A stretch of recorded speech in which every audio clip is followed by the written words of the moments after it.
हरे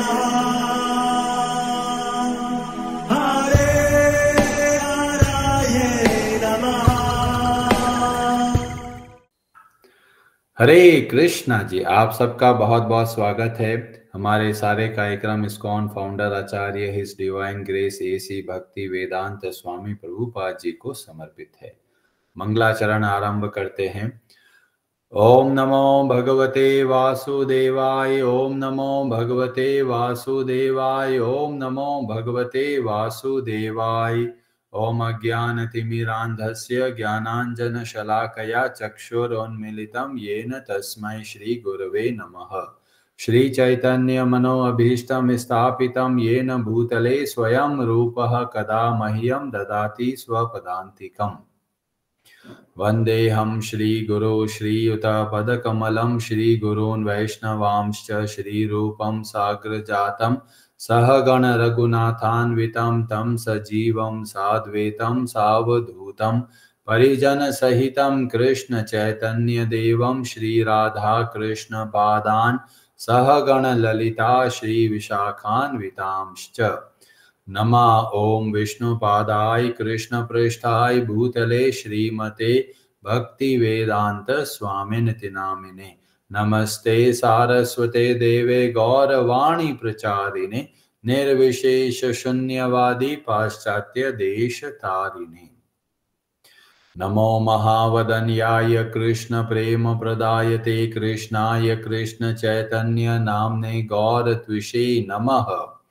हे कृष्ण करुणा सिंधु दीनबंधु जगतपते गोपेश गोपिका कांत राधा कांत नमोस्तुते। तप्त कांचन गौरांगी राधे वृंदावनेश्वरी वृषभानुसुते देवी प्रणमामि हरिप्रिये। वाञ्छाकल्पतरुभ्यश्च कृपा सिन्धुभ्य एव च पतितानां पावनेभ्यो वैष्णवेभ्यो नमो नमः। जय श्री कृष्ण चैतन्य प्रभु नित्यानंद श्री अद्वैत गदाधर श्रीवासादि गौर भक्त वृंद। हरे कृष्ण कृष्ण कृष्ण हरे हरे, हरे राम राम राम हरे हरे। कार्पण्य दोषोपहता स्वभाव पृच्छामि त्वां धर्म सम्मूढ़ चेताः। यच्छ्रेयस्या निश्चितं ब्रूहि तन्मे शिष्यस्ते अहं शाधिमां त्वां प्रपन्नम्। हरे कृष्णा जी, भगवद गीता आरंभ करते हैं। अध्याय 2 श्लोक नंबर 63। ब्रजेश्वरी जी, आप पढ़ेंगे संस्कृत। हरे कृष्ण। क्रोधात् भवति सम्मोहः, सम्मोहात् स्मृतिविभ्रमः, स्मृतिभ्रंशात् बुद्धिनाशो, बुद्धिनाशात् प्रणश्यति। हरे कृष्ण। हरे कृष्णा। क्रोधात् क्रोध से भवति होता है सम्मोह पूर्ण मोह, सम्मोहात् मोह से स्मृति स्मरण शक्ति का विभ्रमः, मोह स्मृति भ्रंशात् स्मृति के मोह से बुद्धि नाशः, बुद्धि का विनाश बुद्धि नाशात् तथा बुद्धि नाश से प्रणश्यति अधः पतन होता है। क्रोध से पूर्ण मोह उत्पन्न होता है और मोह से स्मरण शक्ति का विभ्रम हो जाता है। जब स्मरण शक्ति भ्रमित हो जाती है तो बुद्धि नष्ट हो जाती है और बुद्धि नष्ट होने पर मनुष्य भवकूप में पुनः गिर जाता है। हरे कृष्णा जी, भगवत गीता का ज्ञान हर एक व्यक्ति के लिए बहुत आवश्यक है। हम समाज में देखते हैं लोग क्रोध के आवेश में न जाने क्या क्या बोल देते हैं और क्या क्या कार्य कर डालते हैं। और यहाँ पर भगवान श्री कृष्ण क्रोध के परिणाम को बताते हैं कि जब हम लोग कोई व्यक्ति क्रोधित हो जाता है तो एक के बाद एक सीक्वेंस से बहुत सारी चीजें होती है, पर इतनी तेजी से होता है कि हमको पता ही नहीं चलता। जैसे यहाँ पर हम लोग देखते हैं भगवान श्री कृष्ण ने बहुत ही सिस्टमेटिक तरीके से बताया कि किस तरह से व्यक्ति का पतन होता है या किस तरीके से व्यक्ति अपने अधोगति को प्राप्त होता है या गलत कार्य के लिए प्रेरित हो जाता है। तो कहां से आरंभ हुआ? ध्यान से। किसका ध्यान किया? विषयों का। सुख भोगने की जो इच्छा है, जो बार बार जब इसके बारे में सोचता है, उससे क्या होगा? उसके एक संग उसके प्रति पाने की बहुत इच्छा तीव्र होती जाती है, उससे काम वासना प्रकट होती है, और काम वासना जब पूर्ण नहीं हो पाती तो क्रोध प्रकट हो जाता है, और क्रोध प्रकट होगा तो क्या होगा? सम्मोह।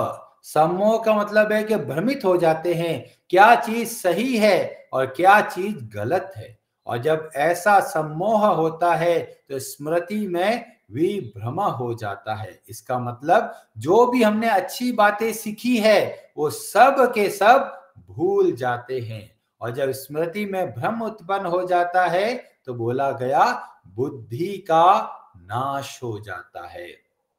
ये बुद्धि हमको बताती है कि ये हमारे लिए सही है और ये हमारे लिए सही नहीं है।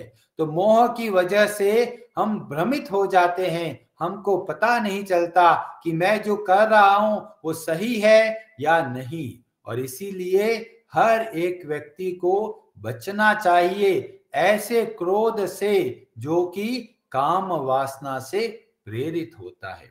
हम लोग देखते हैं परिवार के अंदर थोड़ा भी किसी ने कुछ बोल दिया और तू मैं होने से, छोटी सी बात थी, एक जना अगर बोल देता जी मेरे को माफ करो, तो बात वहीं पर हो जाती। पर क्या होता है, कोई भी दबना नहीं चाहता, तुरंत वापस दो जवाब आएगा, दो जवाब का चार जवाब आएगा, पुरानी सारी हिस्ट्री निकाली जाती है और मुंह से तरह तरह के बुरे शब्दों का प्रयोग करके जो संबंध है वो बुरी तरह घायल हो जाता है। और इसलिए ये बहुत जरूरी है, जैसे ही क्रोध आने लगे थोड़े समय के लिए चुप हो जाइए या फिर उस जगह से चले जाइए। ये बहुत जरूरी है। अगर वहीं पे रह गए और बोलते चले गए तो न जाने इतना भयंकर परिणाम हमको देखने को मिलता है। बाद में बहुत पछताते हैं, सोचते अरे ऐसा क्यों कर दिया मैंने। और इसलिए भगवान श्री कृष्ण हमको प्रेरणा देते हैं कि हर एक व्यक्ति को भगवान श्री कृष्ण की भक्ति करनी है, क्योंकि जब भक्ति करते हैं तो मन भोगों से निकलकर सेवा में लगता है, और जब मन सेवा में लगता है तो बुद्धि का विनाश नहीं होता। जब मन और बुद्धि स्थिर होते हैं तो कोई भी परिस्थिति आ जाए व्यक्ति अस्थिर नहीं होगा। और आजकल समाज में देखते हैं, परिवार में देखते हैं, सबसे बड़ी यही समस्या है कि क्रोध को वश में नहीं कर पाते। तो भगवान टेक्निक बताते हैं, क्रोध को वश करने से पहले हमारा मन किधर लगता है उस पे हमको कार्य करना है। जब मन को भगवान में लगाने लगते हैं तो हम देखते हैं कि जो क्रोध पहले बहुत आता था अब वो स्वतः ही कम होने लगा है। और इसीलिए भगवान प्रेरणा देते हैं, युक्त आसीत मत परह, कैसे न कैसे करके मन को भगवान में लगाना है।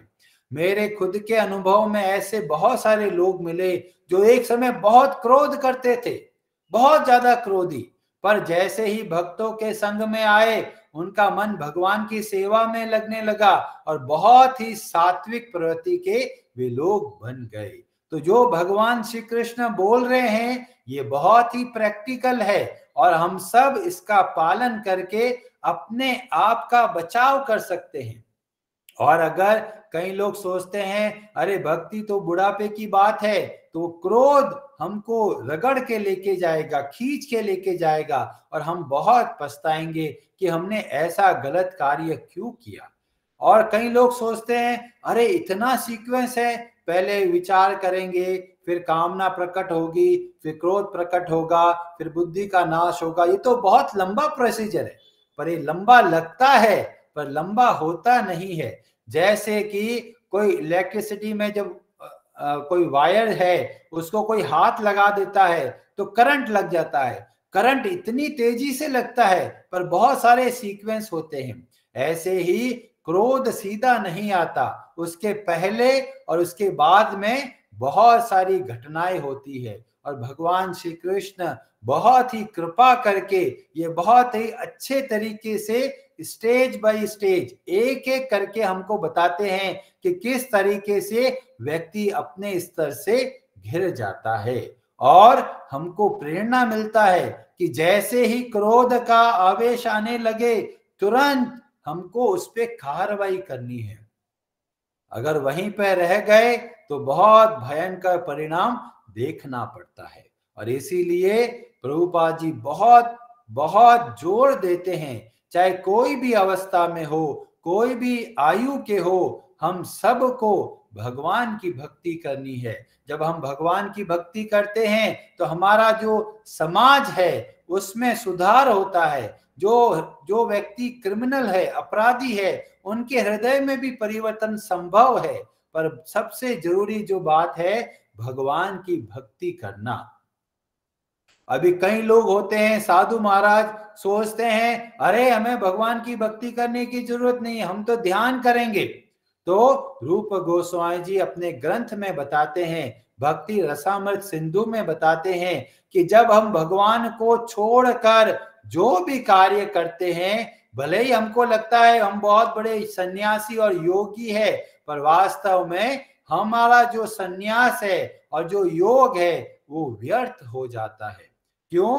क्योंकि बताया गया प्रापंचिकतया बुद्धया हरि संबंधिन वस्तुना। जो कोई सोचता है मैं तो त्यागी हूं, मैं सबका त्याग कर रखा है, मैं तो भगवान की भक्ति का भी त्याग कर दिया है, जो ऐसे होते हैं तो बोला गया मुमुक्षुभिः परित्यागो वैराग्यम फल्गु कथयते। ऐसा वैराग्य जो भगवान की भक्ति को भी छोड़ देते हैं, ऐसा वैराग्य किसी काम को नहीं आएगा। क्यों? ये मन को आधार चाहिए, या तो भगवान में लगेगा या फिर संसार में लगेगा।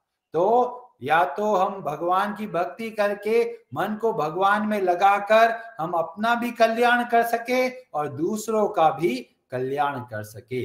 और इसीलिए बताया गया निर्बंधः कृष्ण संबंधे युक्तम वैराग्यम उच्यते। परिवार में रहते रहते, घर का काम काज करते करते अगर हम सब वस्तुओं को, सब घटनाओं को, सारी परिस्थितियों को भगवान के संबंध में देखते हैं, तो परिवार में रहते रहते ही हम वैराग्यवान कहलाते हैं। और क्योंकि जो सभी वस्तुओं को भगवान को जोड़ के देखते हैं, वे ही वास्तव में सन्यासी है। बाहर के कपड़े बदलने से कोई सन्यासी नहीं बन जाता। बहुत सारे बाबा जी मिलेंगे जो बाहर से लगेंगे साधु है, पर अंदर से अभी भी भोगों की इच्छाएं हैं, अभी भी सम्मान की इच्छाएं उनको खींचती है। और इसलिए सही तरीके से हमें जीवन को जीना है। कैसे जीना है? मन को भगवान में लगाना है। जैसे जैसे मन को भगवान में लगाते हैं, उतना हमारा मन शुद्ध होता है और संसार में रहते हुए, संसार का सारा कार्य करते हुए बहुत आसानी से सुखमय जीवन जी सकते हैं। पर कोई सन्यासी बन जाता है, सोचता है मैं भोगों का त्याग कर देता हूं, और जय कोई कथा में गए तो देखा सब के सब लोग तो मजे से खाना खा रहे हैं, गुलाब जामुन, कचौरिया, समोसे सब झमाझम चेप रहे हैं, और बाबा जी बैठे हैं और मन में तो बहुत लड्डू फूट रहा है, खाना है मेरे को, और बाहर से कंट्रोल करके रखें। तो ऐसा सन्यास किसी काम को नहीं आएगा। और इसीलिए बोला गया भक्त लोग बहुत आसानी से भगवान को भोग लगाते हैं, तरह तरह के पकवानों को ग्रहण करते हैं और बहुत ही आनंदमय तरीके से अपने जीवन को चलाते हैं। तो ये बहुत अद्भुत टेक्निक है। आपको भोगों का त्याग नहीं करना है, केवल मन को भगवान में लगाना है। भगवान की सेवा में हम लोग जो जो कार्य करते हैं, बाहर के लोगों को भले ही भोग जैसे लगे, पर वास्तव में वे हमारे मन को शुद्ध करते हैं। जैसे कि किसी को गाना सुनना बहुत अच्छा लगता है, तो आप भगवान के भजन सुनिए, तो भगवान के भजन सुनने से अपनी इंद्रियां भी तृप्त हो गई और मन भी भगवान में लग गया। जीभ के स्वाद के पीछे भागते हैं, कोई समस्या नहीं, भगवान को तरह तरह के व्यंजनों का भोग लगाइए, आप जीभ के द्वारा उसका ग्रहण कीजिए, भगवान का गुणगान कीजिए, जीभ भी संतुष्ट, मन भी संतुष्ट और तन भी संतुष्ट। तो बहुत आसानी से हम संसार में रहते हुए भी संसार के बुरे परिणामों से बच सकते हैं। और इसीलिए हर एक व्यक्ति को भगवान की भक्ति की प्रेरणा देनी है। कई लोग सोचते हैं अरे बच्चे अभी छोटे हैं, बड़े हो जाएंगे तो भक्ति सिखाएंगे। नहीं, जितने छोटे हैं उतने में ही भक्ति सिखाएंगे तो उनके लिए बहुत लाभदायक रहेगा। नहीं तो बाहर जाएंगे, किसी ने 2 शब्द बोल दिए, छलनी होकर आएंगे। क्यों? कि उनको ट्रेनिंग ही नहीं मिला है कि जब कोई अपमान करेगा तो हमारे मन में कैसे भाव आएंगे और किस तरीके से हमको कंट्रोल करना है। और इसीलिए क्रोध के आवेश में आकर कभी भी कार्य नहीं करना है। महाभारत के अंदर एक बहुत सुंदर प्रसंग देखने को मिलता है।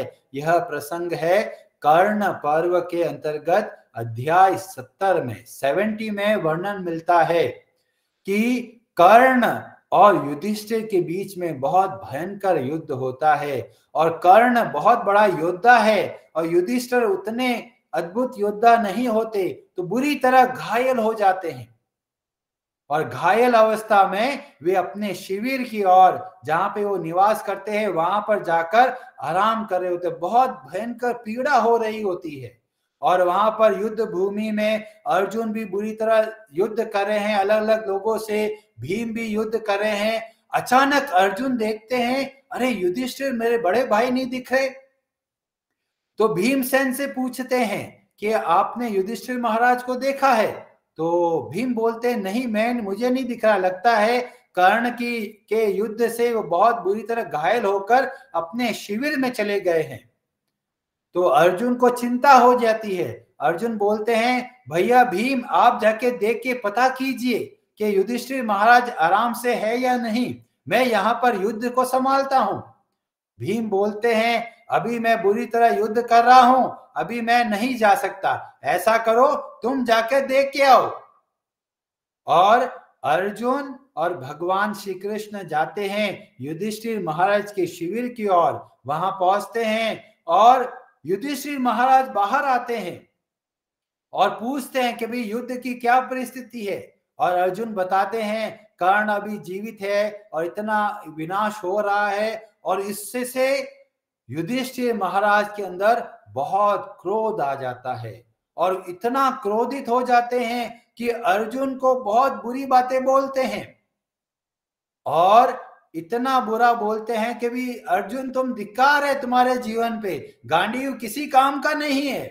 क्योंकि युधिष्ठिर महाराज बहुत बहुत दुखी होते हैं क्योंकि इतनी पीड़ा मिलती है और इतने लोग मारे जा रहे होते हैं।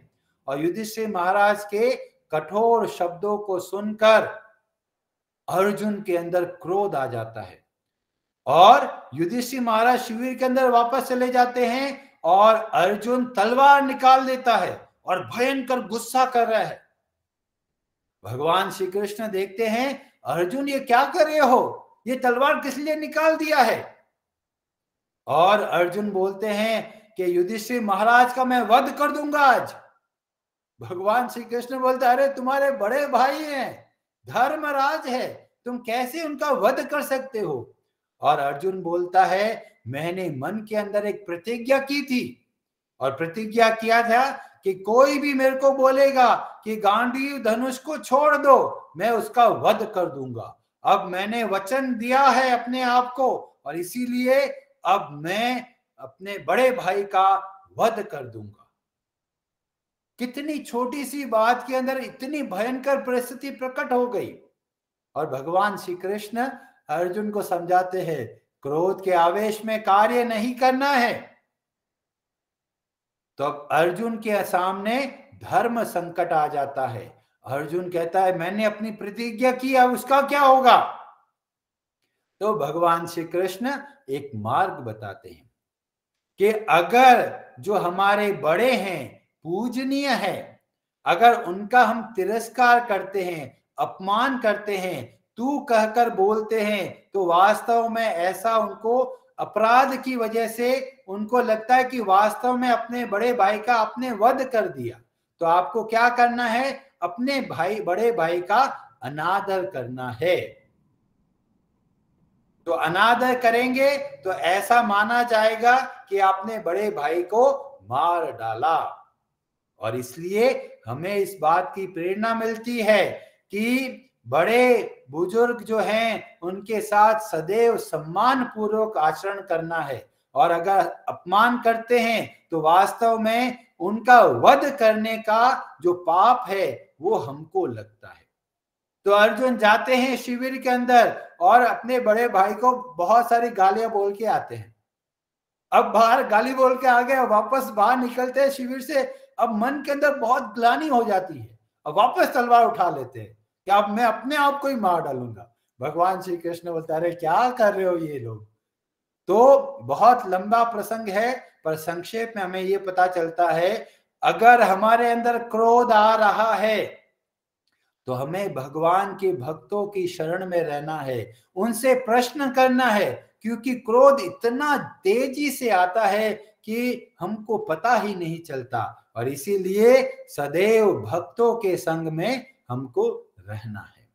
हरे कृष्णा जी, आप सबका बहुत बहुत धन्यवाद। हरे हरे नमः।